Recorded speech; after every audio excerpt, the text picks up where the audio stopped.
on the phone lines and on the video thingy, Majiggy, should be Tom Anderson, who may answer some of your questions.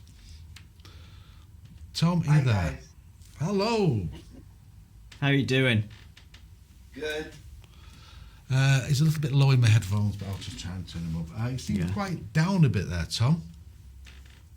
I'm down in what sense? Well, you sound usually quite more bubbly than this. Are you? Oh, I'm good. I'm happy. I'm listening to you knock law enforcement in America right before I even come on, so I'm smiling, thinking, "Oh Lord, parts of this America. is downfall on everything American from the wonderful city of Manchester, where life is just perfect. When I die, I'll go to Manchester." Right, that was a conspiracy theorist nutcase who just happened to be police. I was not knocking the police. I've met very fine policemen over there.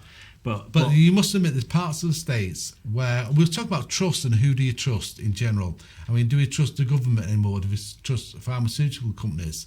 And it comes to a point of, I mean, do we trust companies that produce machines that add the ballots up? Who do we trust? Or where is it going to? Well, I will tell you one thing. I trust the very few Republican mayors in America, like Kevin Faulconer in San Diego, who's working to ensure that voting, homelessness, drug rehab is working. I don't trust mayors of cities like Seattle, Portland, Minneapolis, San Francisco, Detroit, New Orleans, Chicago, because they're Democrats and they're corrupt. Democrats. It's not about people, how you can trust them. Because you've got a tag attached to them, you can say I can't trust them. How childish is that, Tom? Really? Come on. Your question was, who can you trust? Exactly. I was giving you a negative response, which is you can't trust Democratic mayors, large cities in America. Okay, but I will tell you this. You can trust Republican governors in America, like of the great state of Texas and South Dakota and Alaska and other places where you see freedoms when it comes to mask and hand washing to the point where herd immunity is forthcoming in concert with vaccines. That's who I can crazy. Trust. That's not true, Tom. That's just I can trust true. my opinion. I wish I had a beard. It's not so true. I could look at myself. Your figures are absolutely apocalyptic this week, and I've got to say your Kirsty Gnome from South Dakota has done an appalling job. She's responsible for the death of tens of thousands of Americans with her quest for freedom. The mask wearing stops death. She's probably the most popular governor in the nation per capita per her constituency, so they like her. Just because you're popular doesn't mean to say you're going to win everything or do everything, does it, really, Tom? And I don't being facetious. Well, no, but if you don't measure. For instance, if you measure on statistics, then depending on the question, high could be bad or good, low could be bad or good, low crime, high taxes is bad, low crime is good, right? That's a measure. If a measure is popularity in a poll and someone says, I favor the governor, that's good. If you guys always want to be devil's advocate or the counter and say, well, that's a bad thing, I mean, then we'll debate. No, Tom, you've gone against yourself there by that comment. You just say you're judging people on trust because of who they're tied to. Now, I trust people on the quality they do, on how they deliver it. For example, we've never met, have we? But we met, and I got to know you better. More than likely, I'd trust you 100%. It makes no difference what you vote and what party you're tied to. It's about the quality of the person. So why are you saying that nonsense? Well, not nonsense. Why is your GOP doing that? You were talking about who you can trust and who you can't, and I'm saying demonstrably, tangibly, I believe some of the more prolific and opinionated and resolute Republican governors are doing a good job. And I feel there are a couple Republican mayors, even though most cities in America, when they run for an election, it's called nonpartisan, but we know that each candidate typically is aligned to a party. And I wasn't trying to start with bravado when I said I'm not a fan of those cities. I love the people. I love the communities. I've been to all of them aforementioned. But Seattle, I love. Portland, I love. I live there. But I think that the mayors have done a disservice in Seattle and Portland, certainly in LA, certainly in San Francisco, Chicago. This gal, the African-American gal, this recalcitrant, arrogant, acerbic gal, well, the homogeneity of that is they're all Democrats. So I think I would like to see more Republicans get into municipal leadership. Now, you asked about pharmaceuticals. We're going to have to hope for the best. For many years, we've trusted pharmaceuticals with polio vaccinations and smallpox and others. So how do you trust them? You just do. And my suspicion is the vaccines will work, including your Brits Oxford AstraZeneca one. Now you're part. I think you're part of you work with a big media company in Alaska. Sure. How can we trust media when, like, Fox News has changed its views on Trump? Because he lost, so they jumped ship and they're going down a different road. And we've been watching, what's the name of that company, Mike? Newsmax. And I watched Newsmax and I'm thinking, oh my God, this is just making it up on the fly. This is cartoon. Well, Newsmax is to the Republicans what Huffington Post in written form is to the Democrats. Some of them are very right and very left. I use Newsmax as a resource. I use NBC. I use all of them. Yeah. And I think if people have the time, they have to sift through. I could be, I could prod you and to get a debate and say Fox News is the bastion of efficacy and neutrality, and it's not either. I agree. But I would say, Paul, you just have to dig. Like I get New York Times every morning, and believe me, I don't agree. I agree less than I agree. But when it says a satellite was launched, Minnesota Vikings, my team lost. Paul and Mike got Citizens of the Year. Some of it's fact. So I figure I consider what's fact and what's opining. But so with all this chaos that's going on at the moment, and it does feel like chaos when you're watching all the news channels. You are watching Newsmax, and they are absolutely saying that Donald Trump will be inaugurated president on the 20th of January, and that it's not over yet, and there's loads to do. And the article that we were going through before you came on, we were talking about the dangers of people losing faith in the electoral process. And there's a big difference between, you said you weren't that hardcore last time, you were very reasonable. You said it's important to just check all the votes are counted. I mean, aren't you worried that to carry on much longer with all of this stuff that Sidney Powell is propagating and Rudy Giuliani, that people are going to lose faith in voting on both sides? And lose faith in the GOP? Well, I think not in the GOP. I think that the core group will continue to support them and is exacerbating it by wanting them to challenge it. I'm not one of the challenger fans. I'm one that says, let's move on. And now let's look at the lame Attorney General choice, NC National Security Council choice, Pete Buttigieg with zero transportation background other than what? South Bend, Indiana, roads and streets. Betsy DeVos, Tom. Betsy DeVos. Let's not get into no experience. The family. I think she did a great job. So I think that we move on. You guys aren't going to get me to debate on that one because you don't see me. I don't even talk about it on my radio show. Paul listens sometimes. Biden and Kamala Harris are going to be the next president and vice president. I think there was malfeasance and problems in the election cycle. Would it have made a difference? I don't know. But I want to move on now. I've interviewed Sidney Powell. Did you know she's an acquaintance? Facebook friend, and I've interviewed her maybe 5 times on my show. I know her. So, I'm not going to disrespect her with the comment. She must have, I think, a well-meaning agenda in her mind because you don't know her, you guys, but she's like us. She's a thoughtful, intelligent person. You would enjoy interviewing her. She's thoughtful. She's obviously got her teeth into this bone to go after, and I don't think it's going to change anything. I wish it did, but I don't think it will. Can I just add, by the way, Tom, I listen to your show at least 3 times a week. It's a very good show. You have some you're very kind. And you know that I mean, sometimes we're petulant and sophomore talking about food or whatever.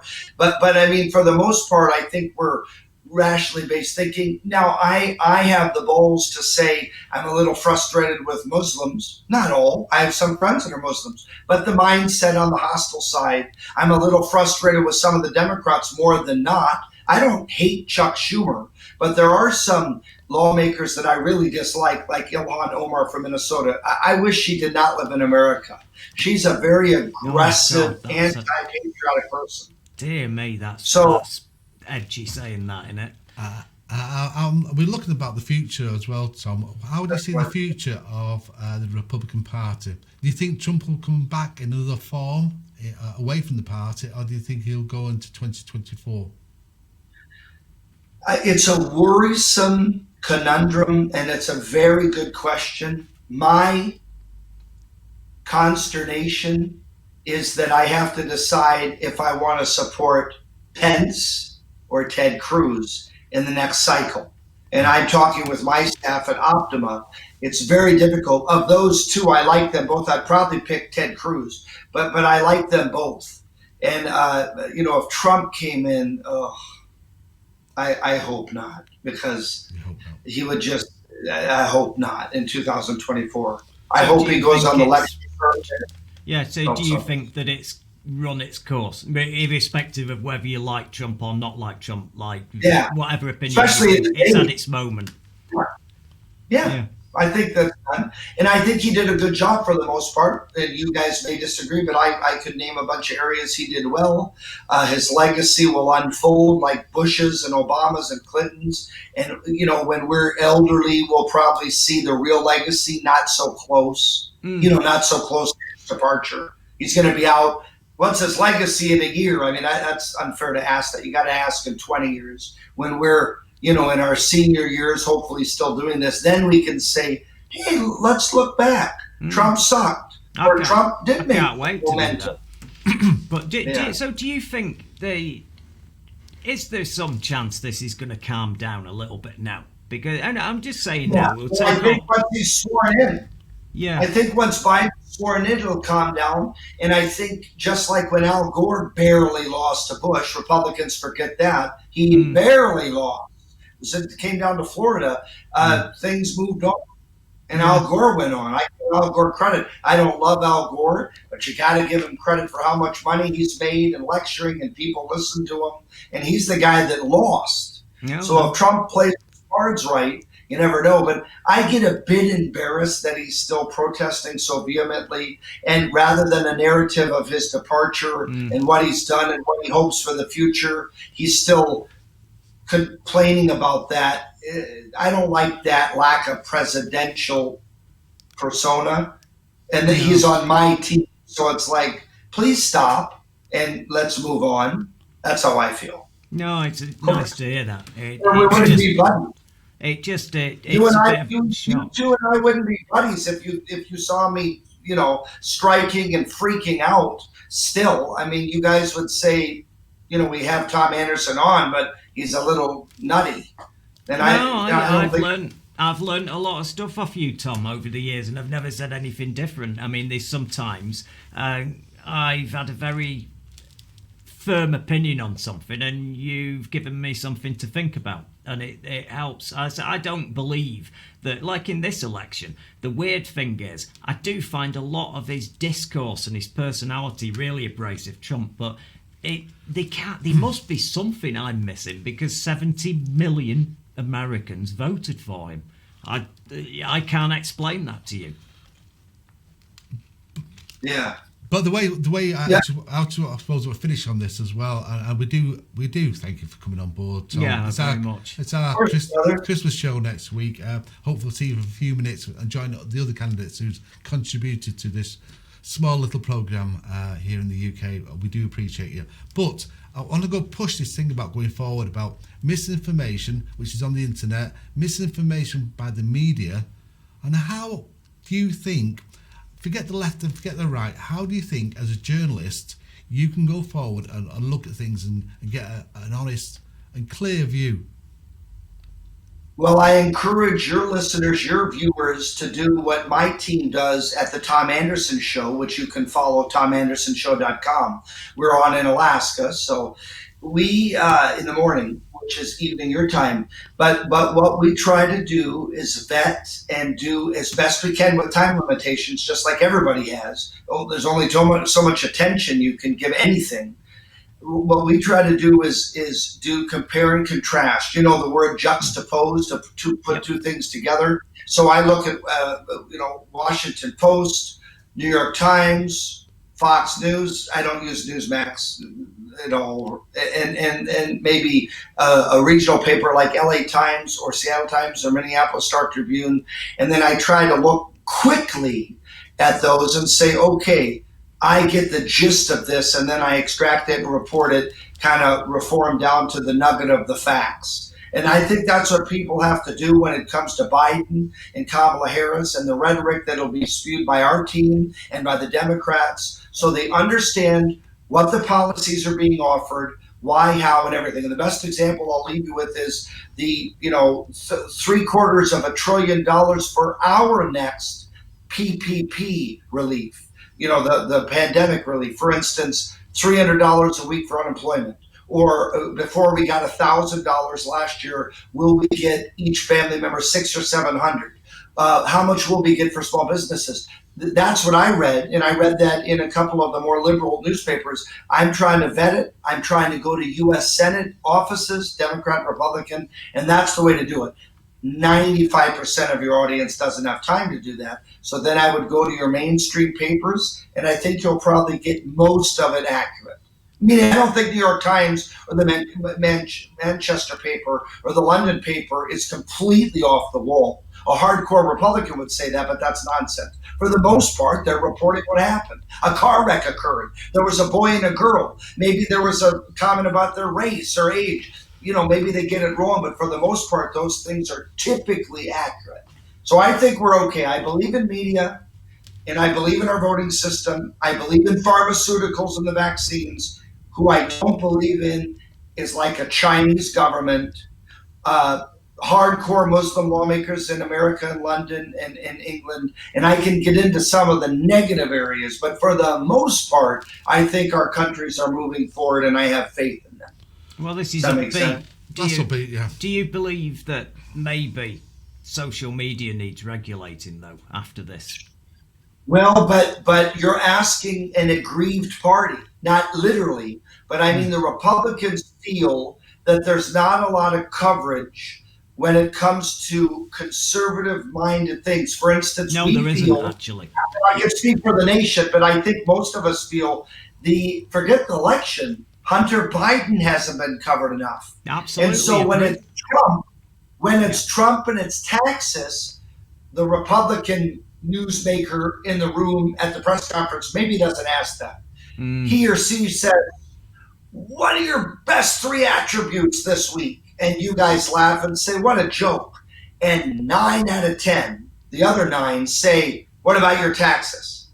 Conversely, 9 out of 10 with Biden say, what are your favorite colors? I'm being facetious. No, one says, what about Hunter Biden? And he doesn't answer. No. It's must admit it's very biased in education and media to the left. Well, it did turn out there was some stuff in the Hunter Biden story that everybody did completely ignore because Rudy Giuliani was acting to some people very eccentric and a little out of control. When he kept going on about the laptop, it did seem that it was another one of the crazy stories. But the only channel I saw covering it was One American News, and Newsmax covered it, and the mainstream media didn't touch it. I'm not too sure. Yeah, Epoch News is another one I recommend. To me, that leans conservative, but Epoch News, EPOCH. I subscribe to that, and I just subscribe to the Wall Street Journal, and both are good. Epoch is a little more partisan, but it does give a perspective. If you guys wanted to take a test away from sides. One America, Fox, and Newsmax, look at Epoch for a conservative viewpoint. Tom Anderson from Tom Anderson Show, thank you so much. We'll speak next week. Thanks, guys. Sounds good. You take care. And Merry Christmas. Merry Christmas, mate. Tom Anderson, and he has a great radio show as well in the mornings. If you want to tune in, just type in Tom Anderson show. It'll come up on Google, you'll find it. At times, and the show before is quite extreme, I think, but Tom's at times balanced, but it's entertaining, and he's well worth listening to. Tom Anderson from the Tom Anderson Show here on Mancunian Candidates. Thank you for watching. I'm impressed. You've passed the IQ test and got this far, so let's press that button to do the last thing that helps us. It's got subscribe on it, you can't miss it, and please ring the bell for notifications of future videos.